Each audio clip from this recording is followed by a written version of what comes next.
નમસ્કાર, અરાઉન્ડ ગુજરાતમાં સમાચારો સાથે હું છું ઝિલન, મારી સાથે છે અમારા સહયોગી મિથુન। સૌપ્રથમ વાત કરીએ, પાસ કન્વીનર હાર્દિક પટેલ લગ્ન ગ્રંથિથી જોડાશે। 27મી જાન્યુઆરીએ સાદગીથી લગ્ન વિધિ યોજાશે। કિંજલ પટેલ સાથે લગ્ન કરે છે હાર્દિક પટેલ। સિદ્ધસર ગામે લગ્ન વિધિ યોજાશે। પારિવારિક સંમતિથી સાદગીથી આ લગ્ન વિધિ સંપન્ન થશે। પરિવારજનો હાજર રહેશે તેવી શક્યતા છે। ઉમિયા માતાજીના મંદિરે આ લગ્ન વિધિ યોજાશે। ગણ્યા ગાંઠ્યા લોકોને જ લગ્નમાં આમંત્રણ અપાય તેવી શક્યતા છે। 26મી જાન્યુઆરીએ વિરમગામમાં ગણેશ સ્થાપન કરવામાં આવશે।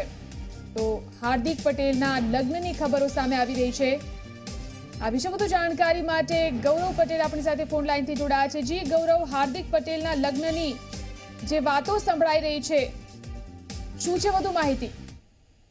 જીલન, વાત કરીએ તો પાટીદાર અનામત આંદોલન સમિતિના મુખ્ય કન્વીનર હાર્દિક પટેલ લગ્ન ગ્રંથિથી જોડાવા જઈ રહ્યા છે। તેમની જે સોસાયટીમાં રહેતી યુવતી કિંજલ સાથે તેમની આંખ મળી હતી ને જે સંબંધ છેવટે સગપણમાં પરિણમ્યો હતો। હવે 26 જાન્યુઆરીના રોજ તેમના ઘરે વિરમગામ ખાતે માંડવો રોપવામાં આવશે, ગણેશ સ્થાપન થશે અને 27 તારીખે કુળદેવના મંદિર ખાતે હાર્દિક પટેલ ધાર્મિક વિધિથી લગ્ન ફેરા ફરશે। બંને પક્ષે 50-50 લોકો જે નજીકના કહેવાય તે લોકોને જ લગ્નમાં આમંત્રણ આપવામાં આવ્યું, એટલે કહી શકાય કે પાટીદાર નેતા હવે લગ્ન ગ્રંથિથી જોડાઈ નવી ઇનિંગની શરૂઆત કરશે। જી આભાર ગૌરવ, સમગ્ર જાણકારી આપવા માટે।